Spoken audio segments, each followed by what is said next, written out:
Good afternoon, everyone. My name is Mark Dirks, and on behalf of ACRL and Choice, I'd like to welcome you to today's program, Making Textbooks Affordable, How One University Library and One Scholarly Publisher Are Shaking Up Traditional Textbook Models, which is sponsored by Springer Nature.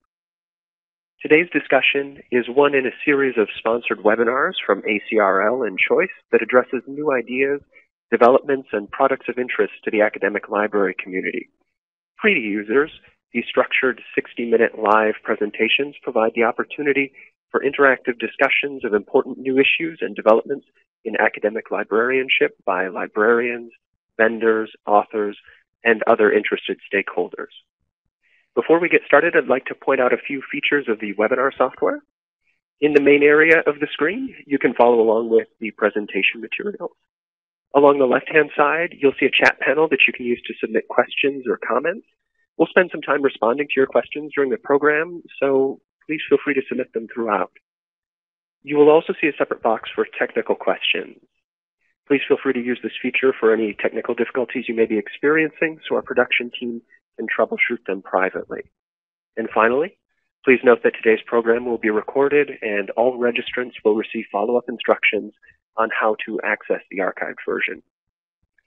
Our speakers today are Monica Metz-Wiseman and Mitch Moulton, and here to introduce them is Michael DeSanto from Springer Nature Library Marketing. Thanks, Mark, and again, welcome everyone. We're excited to have Monica Metz-Wiseman, Acting Director of Academic Resources at the University of South Florida Library, here with us today to discuss the impact of rising textbook costs and the expanding roles libraries are playing to make textbooks more affordable. Monica will present a case study highlighting the University of South Florida's Textbook Affordability Project to connect students and faculty with alternatives to full-price textbooks. Presenting with Monica today is Mitch Moulton, Senior Account Development Specialist at Springer Nature. Mitch will outline efforts by Springer Nature to support the development of affordable textbooks and promote these resources to academic institutions. He will present a case study detailing a successful marketing program to raise awareness among faculty for openly licensed e-textbooks that are already permanently available on campuses. At this point, we're ready to get started. Over to you, Monica.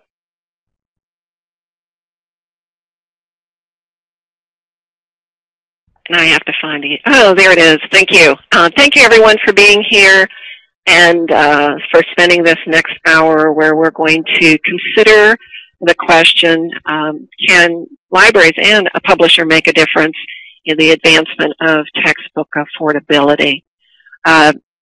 Looking ahead, we are going to be looking at the problem of textbook affordability,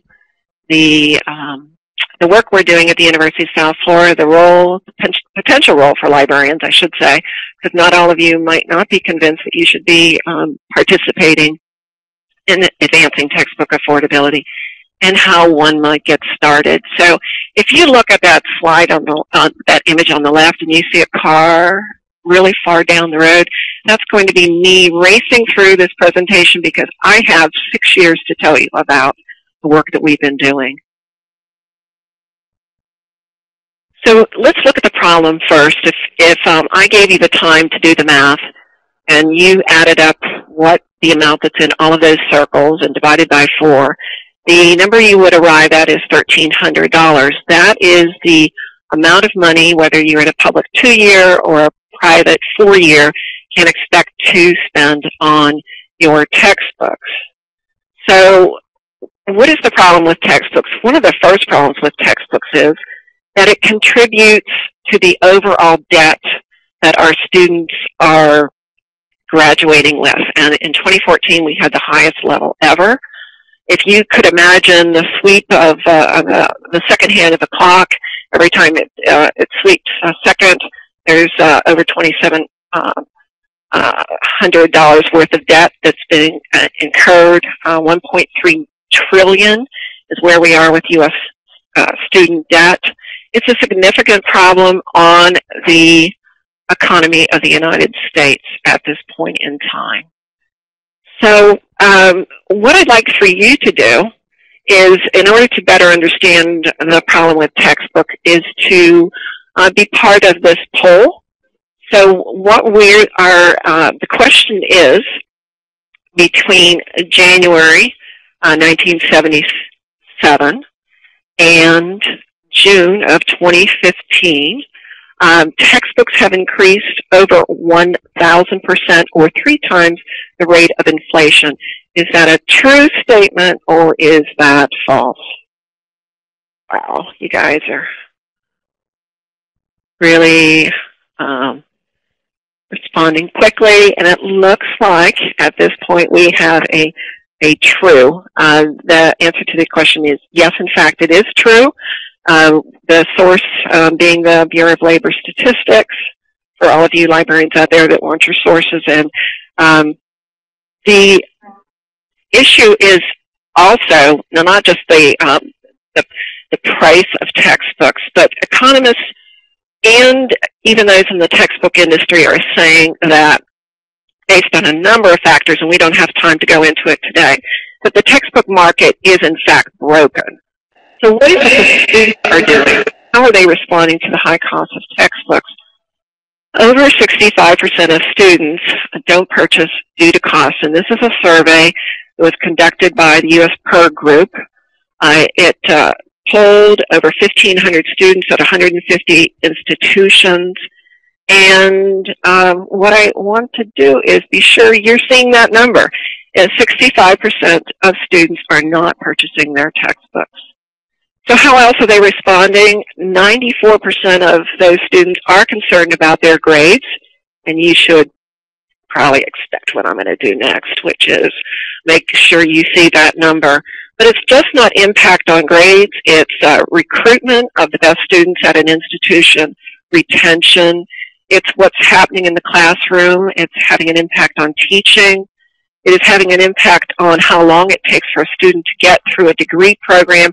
Students are actually avoiding classes because they cannot afford the textbooks. So we indeed have a problem in academia. So let's shift now from the problem to what we're doing at the University of South Florida. And I'm not going to go through every single one of these indicators for our profile. But I do want to point out to you is that as a comprehensive research university, and a very large one at that, we have an extraordinary high number of Pell Grant recipients. Close to half of our students are Pell Grant students, which means these are students who have demonstrated need. So this is one of the reasons why affordability of textbooks is really important at USF. There's one other reason, and I don't know how many of you experience this, but at the state level, we have what are called performance-based funding. If you do well on a number of indicators that have been set up by the Florida legislature, you get more money. 3 of them are directly tied to textbook affordability. The one example is the cost for degree, academic progress, just a couple examples. So affordability of textbooks among the colleges and the universities in Florida is really important to us. So I mentioned early on that we have been doing this for a while. We started off in 2009. We created a textbook affordability committee. It was a very large committee. It included all the teaching stars. It included IT. It included the bookstore. It included general counsel. It was a huge group. But one of the very first things we did was we did a survey of the faculty. We wanted to know about their practices regarding textbooks. We wanted to know about their opinions regarding open access. And we were curious about what solutions they thought that the university should consider to help our students. And these are a few of the results. 97%, which is good, are aware of the rising cost of textbooks, but only 80% consider cost. And the criteria that they said that they used, first and foremost, is the quality of the textbook, which it's hard to argue with. 60% of the faculty said to us that they would be willing to submit their textbook adoption 60 days in advance, but only 13% met the deadline. And we have struggled with this for many years at USF. And why is notification of early adoption of textbooks important? One, because of buyback, and two, because it allows the student to shop around for their textbook given the time. 62% of our faculty, this is good news, they're interested in learning how to create open access materials for their courses.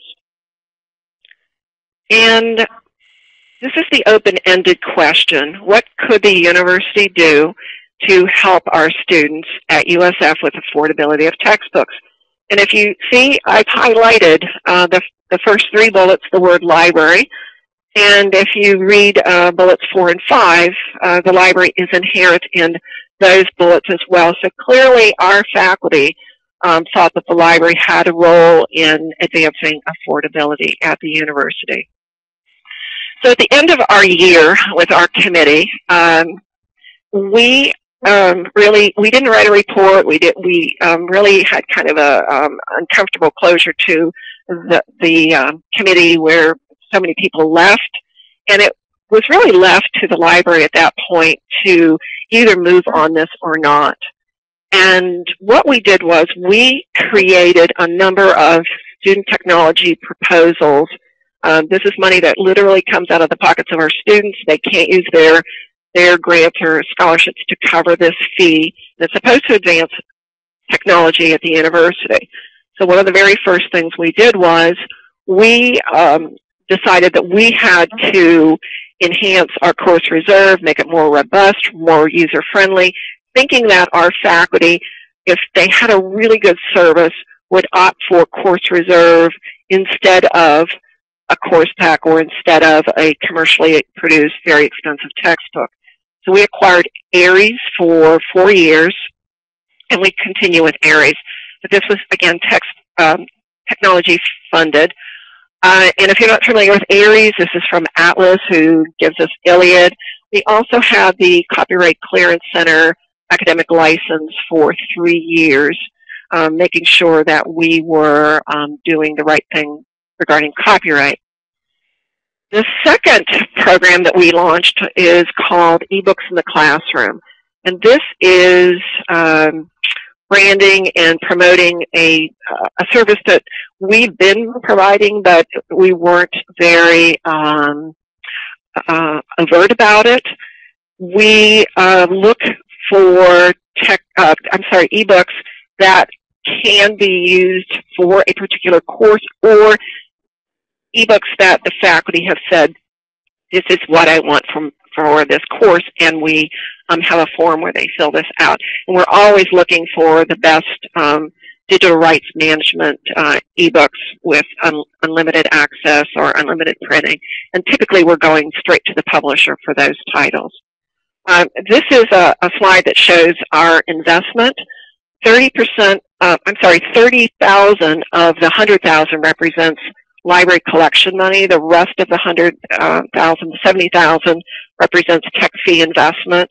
But the return on our investment, collective investment, is over $1 million for those ebooks in the classroom.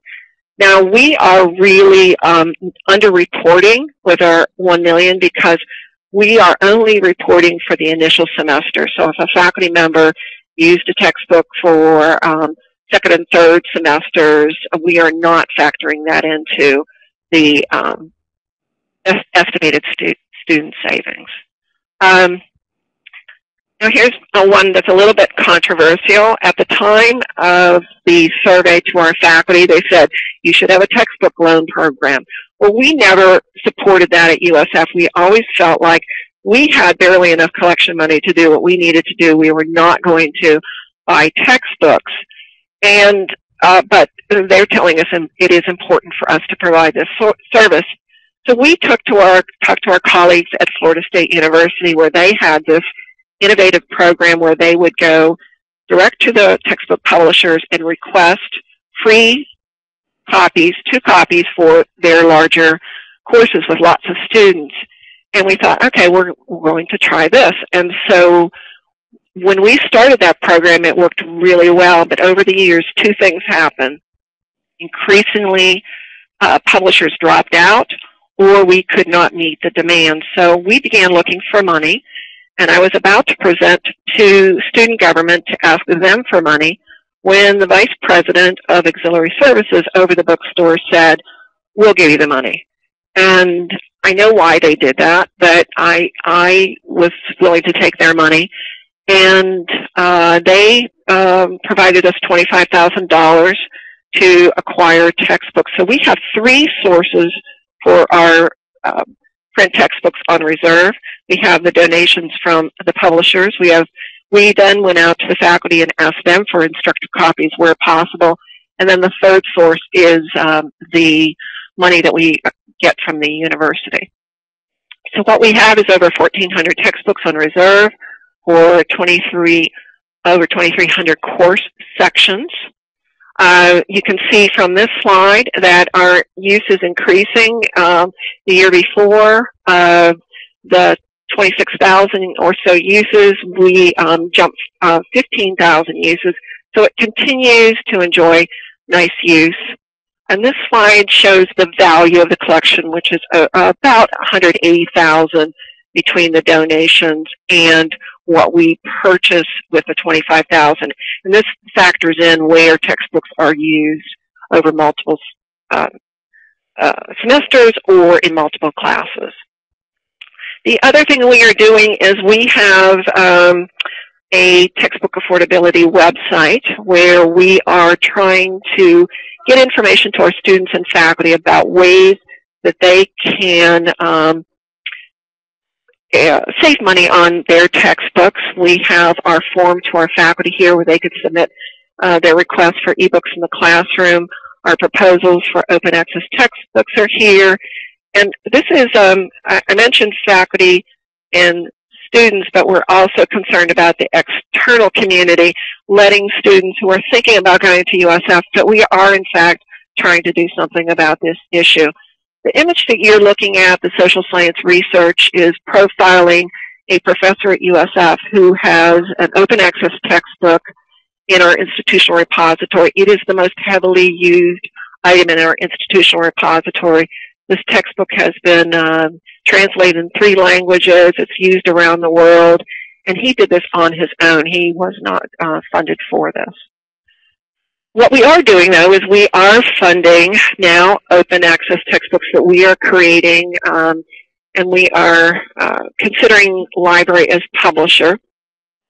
Between the USF libraries and USF Innovative Education, which is our distance learning, we have funded $30,000, and this is just for one textbook. I know that some of you have programs where that might be funding 10, but we are working on this particular textbook that is not at all a linear text and a straight PDF. There's a lot of video, there's a lot of interactivity in this particular textbook. And the savings that we hope to realize at the end of 3 years is $180,000. And this was a really fun project with Jennifer. We're now working on Kingsley Reeves, probability and statistics for engineers and scientists. We'll see a greater return on investment because every single section of this course is taught by Kingsley, and every single engineering student has to take this course. We have also been involved in an Internet to EDUCAUSE e-textbook pilot, participating with 28 other institutions, realizing a little bit more than $500,000 in savings for our students. This gave us an opportunity to conduct research on whether an e-textbook would be as beneficial as print, or perhaps even more beneficial. The faculty in the end said yes. The students said a qualified yes. They would be willing to work with an e-textbook given a better price point. So theirs was really focusing in on cost. We've done work with our bookstore, and there's the good and the bad. The good is that we were able to amend our very long contract with our bookstore. We are Barnes & Noble, that allows the library to do basically whatever we think we can dream up to help our students, whether it is engaging in pilot projects. We now have that ability to do that. Previously, we were always wondering about whether the bookstore was going to come back with us as far as some breach of contract with activities in the library. The bookstore is our source of our print textbooks. So when we agreed to that $25,000, if you will, a string was attached that the bookstore would be the source of the print textbooks, and that's worked out really well. We don't source the textbooks; they do on our behalf. We tell them what we want; they deliver them to our front door. It's worked out really well. The bad. So we have been asking them, and actually the provost has asked them, Barnes & Noble, for the access to the database of textbook adoptions. I would highly caution you, if you're ever at this point, don't let your commercial, this is not bad against Barnes & Noble or Follett or the commercial textbook companies, but our faculty submit their adoptions directly to Barnes & Noble, so we don't have the intelligence we need to see if we can help other courses beyond what we're doing with ebooks in the classroom. And we can't see where we have a majority of publishers where we might do additional work. The other thing that happened was on our textbook affordability website, we had this, I thought, a really cool tool that Chegg produced on our behalf, and it's CHEGG, if you're not familiar with Chegg. And it allowed our students to insert an ISBN or a title on this online tool, and they could instantly see with a click what the price of their text would be for the online bookstores, and then finally it would show the price in the USF bookstore. And as you could imagine, when you have a 25 to 30% markup in the USF bookstore, they were not competitive, and they were very unhappy, and they asked us to remove the tool, and I got a lot of pressure from the university, and we did take it down. This is my cautionary tale. So USF was eligible to participate in a pilot with Sorego, and I don't know if you're familiar with them, but they do a lot of work with the commercial publishers developing adaptive learning technology. We were eligible to participate in this pilot where if I could get faculty to consider moving away from their commercially produced textbook to an open textbook from OpenStax, which is out of Rice University, in statistics or macroeconomics, $15,000 could go to the department and they could use it however they wanted.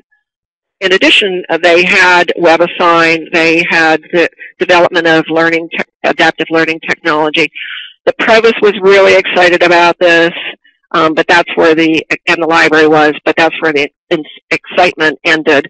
The department chairs were not interested, the faculty weren't interested. It really made me wonder about how do we get faculty away from textbooks. To be fair, I should note that statistics at USF, the intro to statistics, they use one textbook for all sections, and that holds true for macroeconomics. So it would really mean finding a brave soul among the faculty that would be willing to do this.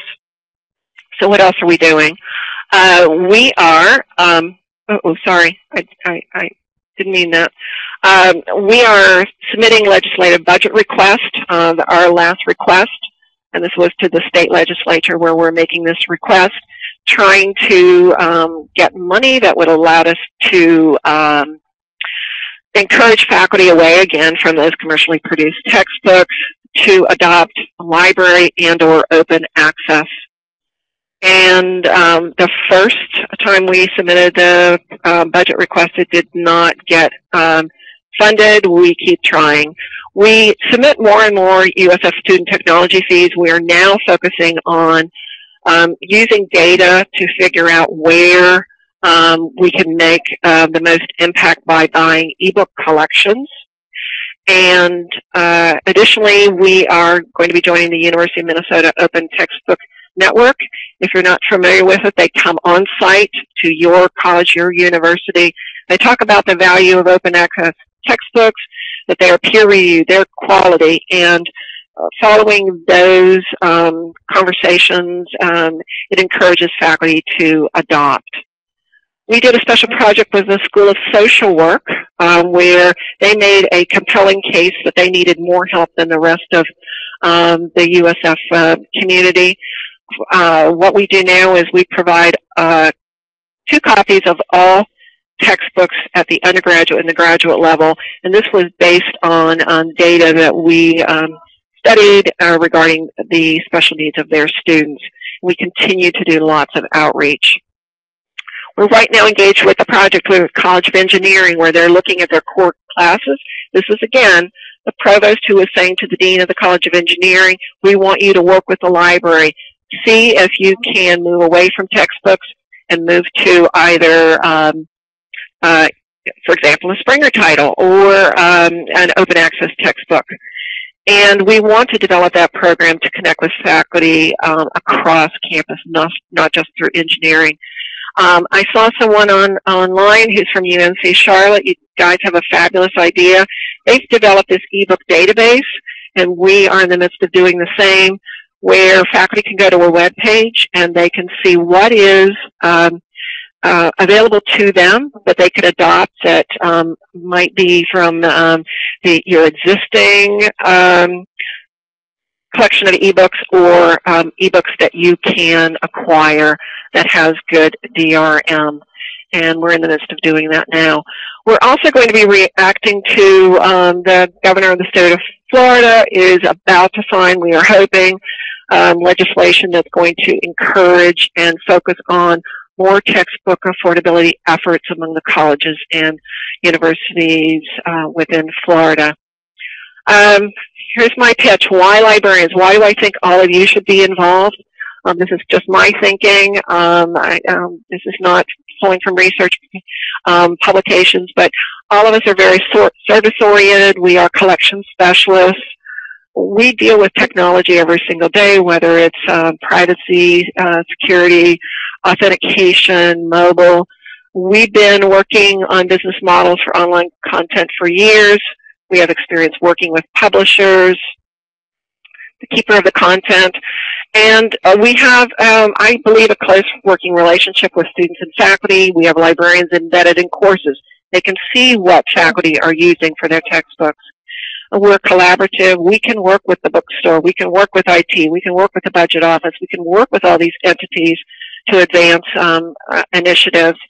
We are, for the most part, supportive of open access. I consider us to be a neutral entity on campus, and I believe we are problem solvers, and we do have a problem in affordability. Here's how, this is my advice to you as to how one might get started. So explore the issues locally and beyond. Read about student debt. It's actually kind of frightening that students are not going to be able to afford a house. They're living paycheck to paycheck. They're delaying families. It's having a significant impact on the lives of students who graduate from our colleges and universities. Create that affordability profile. You have my slides. You can see what we think should be in the affordability profile, number of students, percentage of students that leave with debt, the amount of debt, how many Pell Grant recipients do you have. I also believe that all of us can lead from any position. I, at the time when I was doing all this work, was the coordinator of electronic collections, and I was presenting to the Council of Deans about textbook affordability. They didn't care what my title was. They were just, for the most part, thankful that someone was taking on this problem. Find champions on campus. One of my examples is Dr. Kaw. The lower image is really, it's the billboard that appeared all around the Tampa Bay area congratulating him, who's the Carnegie Professor of the Year. He's in engineering. He wrote a textbook quite some time ago. This was maybe about 5 years ago. And he bought 60 copies of the textbook. and he came to the library and he said, would you put this on course reserve? But I want you to check the textbook out to the students in my course. And we did not say this to Dr. Cotta. We thought, wow, this is a crazy idea. We are so glad we did not say, no, we're not going to do it. We did it.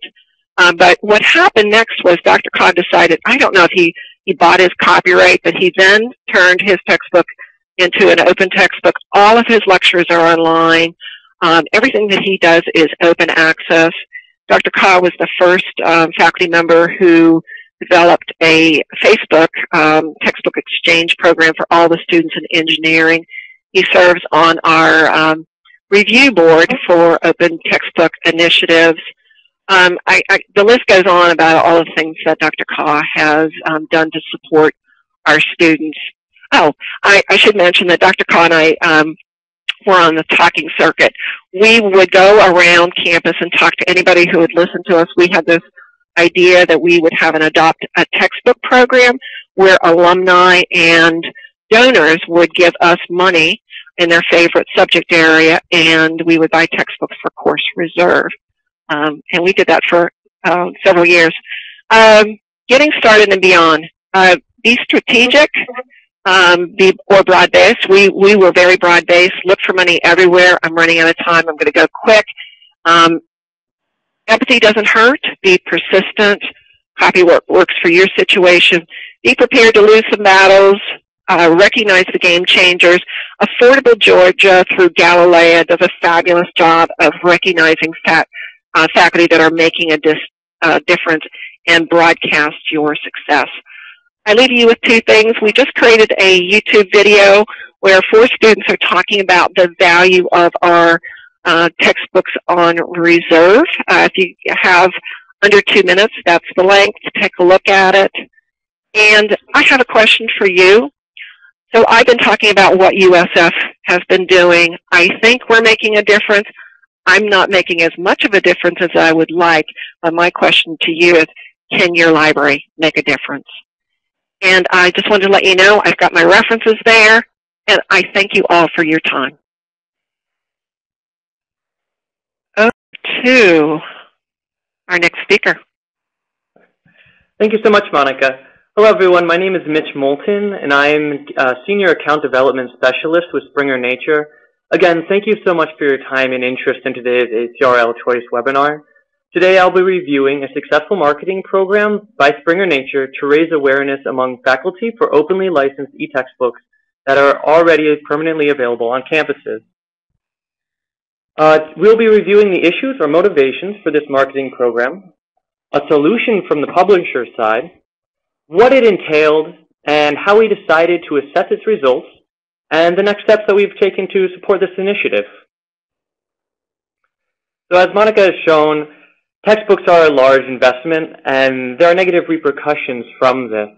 So pulling from Scholarly Publishing and Academic Resources Coalition, SPARC, their Affordable College Textbook Act in 2015, a typical student spends $1,200 a year on textbooks. So in support of this issue, libraries have been exploring the role of providing textbooks for students and faculty. To support this trend, there needs to be an increase of faculty's awareness of the library's capabilities to support them. In recent years, we, Springer Nature, have been presenting the idea of marketing information resources, and libraries were largely responsive and in agreement. The difficulty here, as you know, is librarians have little time or are spread too thin to market aggressively.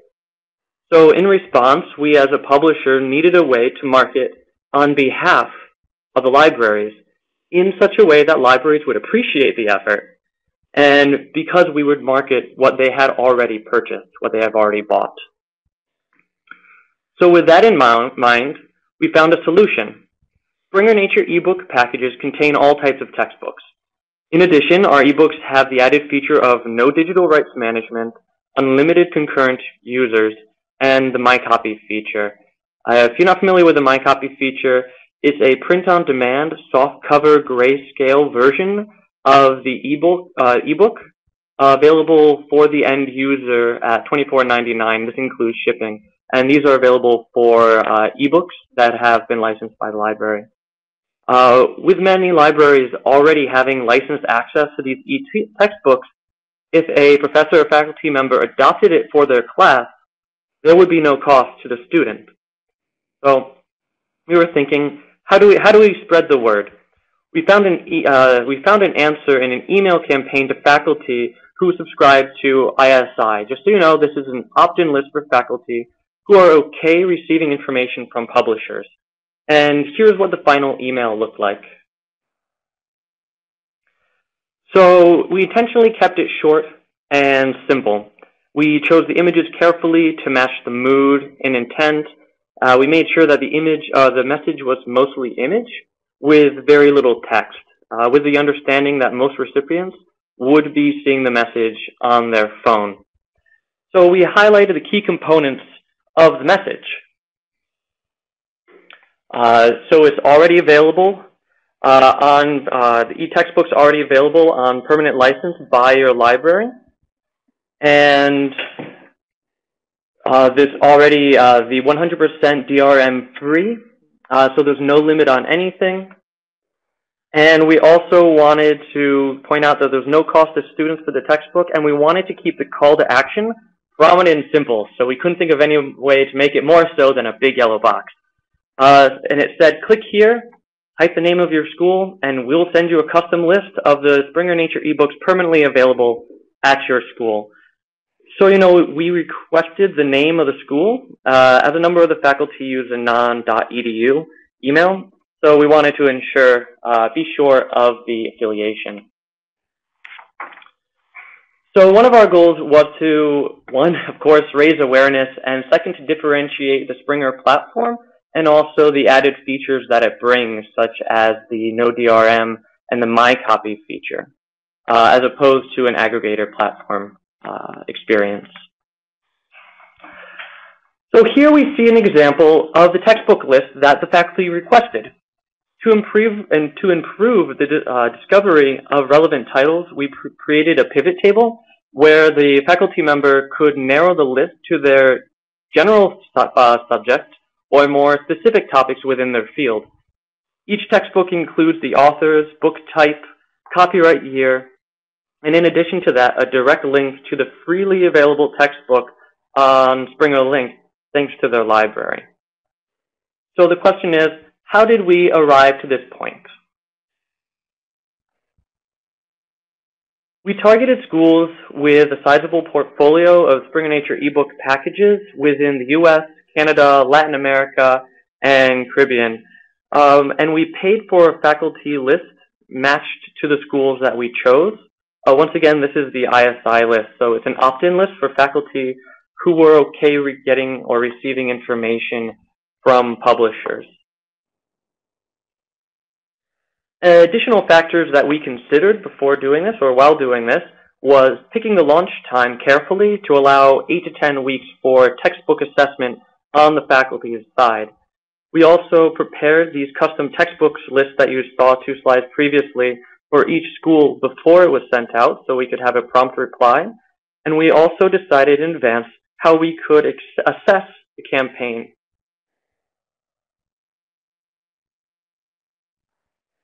So the launch, to measure success, it was decided to compare e-textbook use between very specific, the emails were sent in 2 phases, the first in mid-June and the second in mid-November to over 100,000 faculty members at 101 different schools. So to measure success, it was decided it was best to compare e-textbook use between very specific time periods. First was the autumn semester of 2014, which was 10 months before we conducted the campaign, and the autumn semester of 2015, 3 to 6 months after we conducted the campaign. And we knew there were a few threats to the evaluation of the campaign that we knew of, and we also want to be forward with that, is that school portfolios of Springer e-textbooks grew with additional years of purchases. We did not connect specific faculty replies to specific e-textbook adoptions. And in addition, did not seek specific reasons for rise or fall of specific e-textbook use. And we also have the inherent questions of evaluating off-site usage. Since our content is DRM-free, once a faculty member or student downloads an EPUB or PDF, they're going to be able to use it on their own time, and that's usage that we cannot track. So with that in mind, we found that e-textbook use rose at 67% of 82 schools from the Northeast and Mid-Atlantic included in the campaign. And I really want to just show the Northeast and Mid-Atlantic a little bit more, since we don't really have enough time to cover all the different territories and different schools. Of those, 46 of those 82 schools in the Northeast, 56 had faculty replies, and up to 3 librarian contacts at each school in the Northeast and Mid-Atlantic campaign were sent their custom ebook list and informed of the campaign. And across the board, we see that e-textbook use rose by 12% within each area, within each geographical area between 2014 to 2015.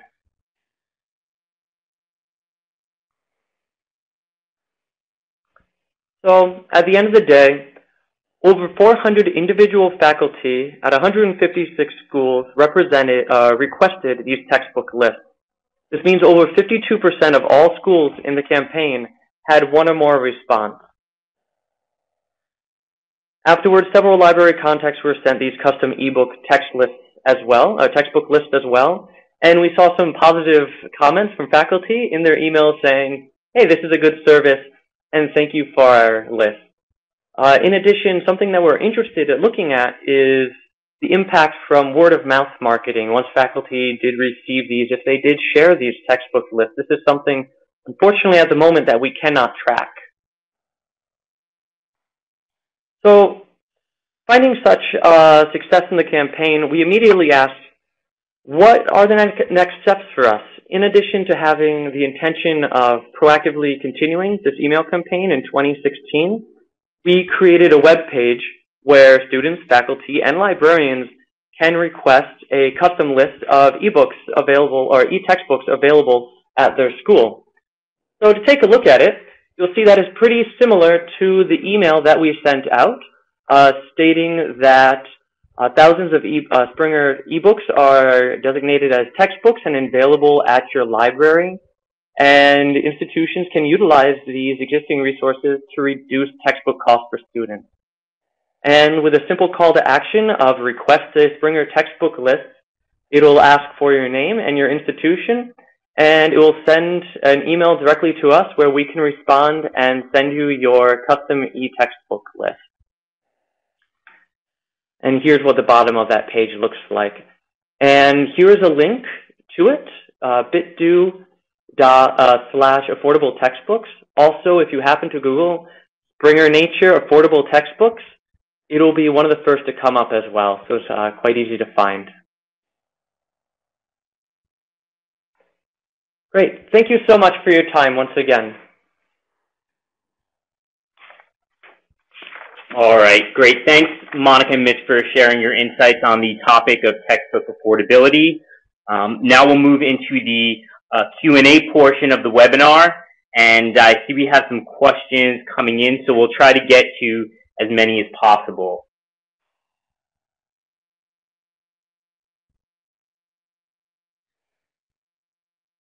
It looks like we have a question regarding the return on investment, in particularly how, I guess this is for Monica, how do you calculate your return on investment for ebooks? In addition, how do you calculate the amount of money saved by using these textbook affordability measures? So we are assuming, since all students have access to the textbook, that the equivalent would be they either bought print or they used or new. So we averaged the price of new and used, and take that average, and it's basically a multiplier times the number of students that are in the course. And again, we're only capturing it for the initial semester. And I believe there was a question, is that a cumulative or is that an annual amount when we showed that $1 million in savings? And that was a cumulative amount. That was not an annual. I think I'd be making the bookstore really nervous. But so does that answer the question? I'm hoping. All right, great. We have another question regarding campus champions and how you went about finding faculty to be campus champions. Well, I really was not looking. Every time that I was in a meeting, or it was really word of mouth and just people making me aware of certain things that were going on campus. We didn't do a really good job at the university of letting people know who was a champion, but since we now have the textbook affordability website, we're aware, since they are in our institution repository, all the faculty that have an open access textbook. Now we do stories about them. They're more aware of what we're doing, and so they will say, well, you should be in touch with this person. And our champions were not necessarily the faculty, but our provost has been amazing. He has been behind this from the very beginning. Our vice president for IT. So it's the faculty and administrators have been champions. But that answers your question. All right, great. We have a question for Mitch. The affordable textbooks that you're talking about are DRM free, but what are the do you know what the rights for reuse and redistribution? Are there any permissions needed well, this is regarding permissions to remix or revise. Right, certainly. So when the ebook packages are licensed on campus, this might be a question that's better fitted for Rita Sinha, who's on the call today. She is a licensing manager with Springer Nature, and she is responsible for the Southwest. Rita, do you happen to be on the call right now? Yes, I am. So if I understand, you want to take the text from one of these DRM-free textbooks and reuse them. I mean, it would fall under fair use, and Monica can probably jump into. I don't think you can recreate another textbook, but I may not be understanding the question correctly. So your license for the Springer ebooks would contain the permissions that your authorized users, it's your typical electronic product license. So as I was reading the question, I was thinking perhaps you wanted to take content and put it into some other format. As long as it falls under the fair use doctrine, I think it's all right for educational use. But of course, beyond fair use, there would probably be issues of violating the license. All right, Rita, while we have you here, we have a question regarding, is the pricing for a Springer ebook title consistent whether it's been designated a textbook or not? Hi, Rita, this is Mitch. I'm going to take this one. So sure. I started... You're better. So I started in Springer's editorial team as an assistant acquisitions editor in mathematics, and it depends on discipline to discipline for the individual pricing of a text of a book, and it depends on the length, and it also depends on the type of book. So unfortunately, I can't say hard and fast that all textbooks are put at a lower price or a higher price compared to, say, a research monograph or a proceedings or a thesis or a Springer brief or a Palgrave pivot, something like that. It depends on the individual discipline that you're going to be working within. So unfortunately, I can't say a hard and fast yes or no. But thank you for that question. We have a question regarding what falls under fair use? I don't know if Rita can answer that. I think that was a follow-up to the previous question. What uses would fall under fair use? Oh, wow. Challenging my librarian experience, but I think we can probably provide a link to the fair use doctrine, but as long as it's for educational purposes, I think how much you use, how much content you use of a particular work, print or electronic, comes into play. So, and whether or not, I think the other one is you can't resell it. I mean, you can't make a profit off of it. So fair use under using content for educational. So think of the old print days when you're making copies. If you were to blanket an entire campus with an article, that might not meet the volume restrictions under fair use. All right, and it looks like somebody in the chat has graciously linked to some information on fair use.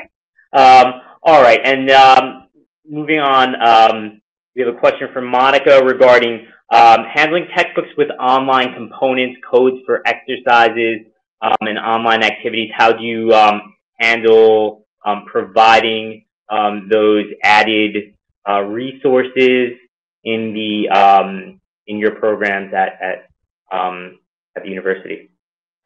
So those codes that appear in books, we made a decision, and it was a tough decision because we thought, well, this will help one person, but we thought that was an unfair advantage for that one student because it's a single use only.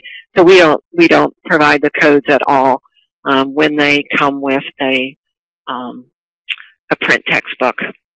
So we've leveled the playing field there, and it's available to no one. We keep them in a little box, and one day we will throw out the codes in the little box. All right. And we have an additional question for you, Monica, regarding making print textbooks available to online students. No, the answer is no, we do not do that. It's strictly available coming into the library, unfortunately. I hadn't even thought of that. I'm not sure how you would do that, but I guess a delivery service, but because this is library use only, they have to come into the library. They have to use it on site, and they're not able to check it out of the library. So we're not sure how we would support that, unfortunately. Okay. All right. We have an additional question for Mitch regarding what criteria does Springer use to designate one of their titles as a textbook? No, that's another really great question. So each textbook can have a number of criteria that designate it as a textbook. One thing could be that there are problem sets at the end of each chapter, or at the large answers in the back of the textbook. It could also be a larger than usual number of examples, and it could also include a larger number of figures and images to support the content within the textbook. And of course, these are 3 examples that could be designating a book as a textbook. All right, and an additional question regarding tracking the impact on print textbook sales as part of your campaign. Mm-hmm. So we did not track the impact of the print textbook sales as part of the campaign, though that's a really good idea, and I'm interested to talk to our trade sales colleagues internally to see if there was any impact. But because in our emails to faculty, we included a direct link to the available ebook on Springer Link, and these textbooks are available through IP authentication, so it's anyone within campus or through Easy Proxy. So for them to make a decision to go off-site onto Springer.com or say Amazon or somewhere else for a print purchase, that's not a my copy. I'd be interested to see what those numbers are, but I would guess it wouldn't be very large, but I would not assume anything without looking at that more closely. All right, great. And for Monica, we have a question regarding addressing faculty quality concerns regarding open textbooks. How did you address those concerns? I don't think I have yet. My example is the Sarago project. They wouldn't even begin to consider it. Now, as far as what we are doing with our open access textbooks that we are creating, they are double-blind, peer-reviewed, and I'm hoping that is helping faculty to realize that these are quality publications. But I have to be honest with you, Jennifer Schneider, the first author, was concerned about whether her tenure and promotion committee would consider her open access textbook to be as important or as valuable as going through a commercial publisher. So I'm not sure that we have addressed that. We are hoping when we join the University of Minnesota's Open Textbook Network, they come on site, they talk to our faculty, and I'm viewing them as kind of an independent group of individuals coming on campus and talking to our faculty about the value of open access textbooks. So that's why we are going to be joining that network. That's where we are. All right, sounds good. Question for Mitch. Does the number of uses per ebook change the price of the book, or do they all have unlimited use? So when an ebook is licensed through an ebook package or collection, it includes unlimited concurrent users, and this means unlimited use as well. So it can be downloaded an infinite number of times via Springer Link, either by way of PDF or EPUB, by whole book, or by an individual chapter. And yeah. Okay. Right. Let's see here. I think we have time for a couple of more questions. And let me see here. I think also, Mitch, if you can also enter your email information, in case there are additional questions that come up, regarding textbooks, because we have quite a few here. Certainly, yeah. So my name's Mitch Moulton with Springer Nature. If you're interested in contacting me directly, it is Mitch, M-I-T-C-H, Moulton, M-O-U-L-T-O-N, at springernature.com. And feel free to write to me directly if you happen to have a question. I see there's one out in there that says, can you recreate these pivot tables on a website so we can link to them from our textbook affordability project sites? We are happy to send these pivot tables to you that include or that outline the textbooks, e-textbooks that are available on your campus. And what you do with it from there is your own motivation, really. All right, great. And we may have answered this question earlier. There's been a lot of questions regarding return on investment, and at University of South Florida, was there a gain or loss in revenue from the new textbook model? Are there upfront costs involved in developing these types of programs? Monica, as well. The $30,000 that you saw on those two slides represents either course release for the faculty member, or that is the payment that the faculty member will receive. So all of that $30,000 goes to the faculty member. All the other work that's involved, which is considerable, is costs that are absorbed by the library or innovative education, and it has not been insignificant. But this is we look at this as our contribution to open access and supporting students in those two colleges. I think the other thing too is that we had this notion that we support 12 open access journals, and we thought that we were well equipped to do this work. Well, I don't really think we were, because these were faculty who really wanted to reinvent the textbook.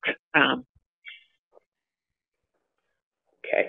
Thank you for all those great questions. It does look like we're ready to wrap up our time together today, and I hope that you gained insights to help students and faculty with textbook affordability and ideas for expanding access and awareness of open educational resources at your library.